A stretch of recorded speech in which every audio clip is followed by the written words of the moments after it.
You guys know how it is. We all marvel at the guys who can jump high, the leapers. The guys that defeat gravity every time they jump.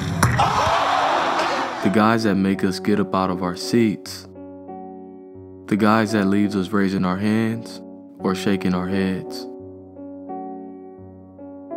The guys that make us believe for one split second they could actually fly.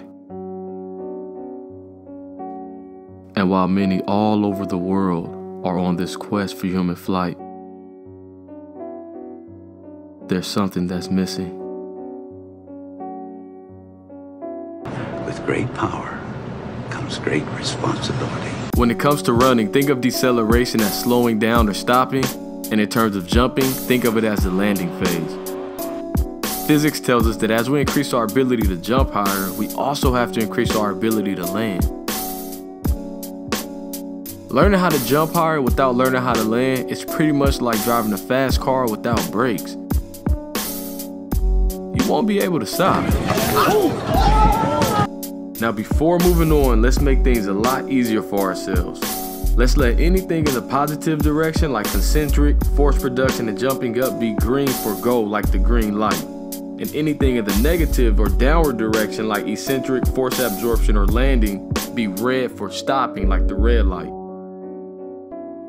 So why is deceleration important? Why should you care? Well, about 70% of all ACL and other knee injuries actually take place during this deceleration phase.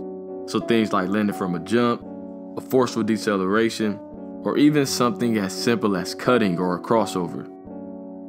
To really understand why these injuries occur, let's look at the eccentric phase a little bit closer. During the eccentric phase, the muscles behave a lot differently than during the concentric phase. During the eccentric phase, the muscles either store or dissipate energy to decelerate the body. Learning to develop this phase will not only enhance your performance, but it will also decrease your risk of injury. One of the problems is this. A lot of the lifts that people do during workouts like the clean, the squat, or the deadlift are predominantly lifts for force production or movements in the up direction. And if you look closely and really think about it, you'll see that a lot of the injuries actually take place during this landing or deceleration phase. So learning to increase the body's ability to produce greater braking forces is critical to your athletic success. Look at it like this. If you're a basketball player, landing from a jump shot has been estimated to be about 3 times your body weight.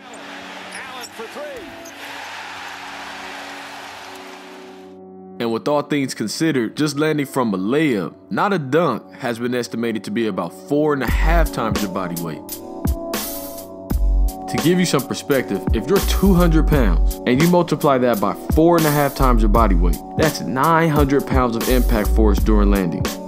And even if you are lifting 4.5 times your body weight, the eccentric phase is still being underloaded. Remember, eccentric and concentric are 2 different phases, but we'll dive into this concept a little bit more in detail in another video. Now, for all the curious minds out there, I'm sure you guys are wondering, how can these forces really be this large? To break this down, we're going to have to turn to some good old physics. But before we dive into it, there's 2 things that I need you guys to know. The first is a concept called momentum. Momentum is mass times velocity, or P equals M times V. Simply put, all it means is momentum is mass in motion. Think of LeBron running full speed.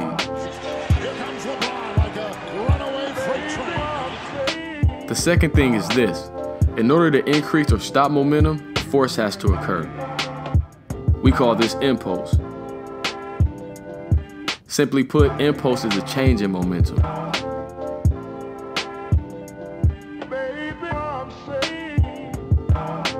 All it is a force that's applied over a given amount of time. Together, these 2 form what we physicists call the impulse-momentum theorem. When looking at a collision, the time interval of the impulse is critical. When the time interval is small, the forces are large, and when the time interval is large, the forces are small. Simply put, the impulse can happen over a long period of time where the forces are smaller, or it can happen almost instantly where the forces are a lot larger.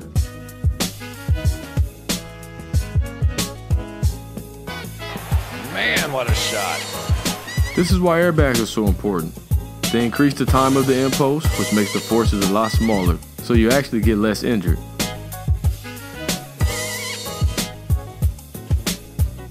Now without the airbags, well, I'm sure you get the picture. This same concept is also applied to landings. Think about it, a collision occurs every time your foot hits the ground when you run or jump. A hard landing will be a collision without airbags, while a soft landing will be a collision with airbags. So how should your foot actually hit the ground? Well, it's been estimated that when your toe and forefoot hits the ground first, it's only about 1.5 times your body weight. But a flat foot landing is nearly 6 times your body weight. What does that mean? That means that if you're 200 pounds and you multiply that by 6 times your body weight, that's about 1,200 pounds of force when you land flat-footed versus only 300 pounds of force when you land on your toe and forefoot first. So you can see that it's critical to learn how to absorb energy by strengthening the feet and also sinking the hips to increase the time so that the forces are smaller.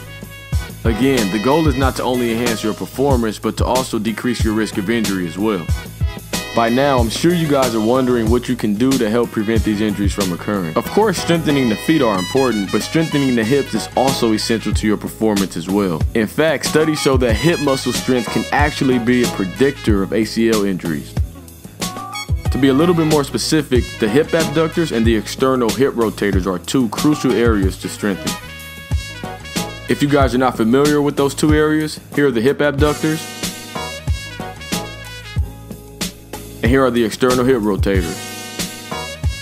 The hips help stabilize the knee, and when the abductors are weak, it causes the femur to rotate inward, which causes the tibia to rotate outward, which ultimately leads to a dynamic knee valgus that's not good.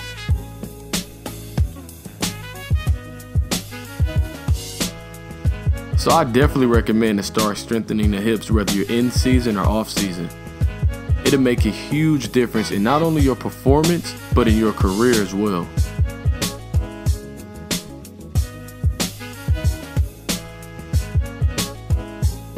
Thank you guys for watching, and for those that's been asking, Super Athlete Bands are now available at 10,000hours.com/bands. If you want more exercises, check out the vlogs. There's a lot of information in there.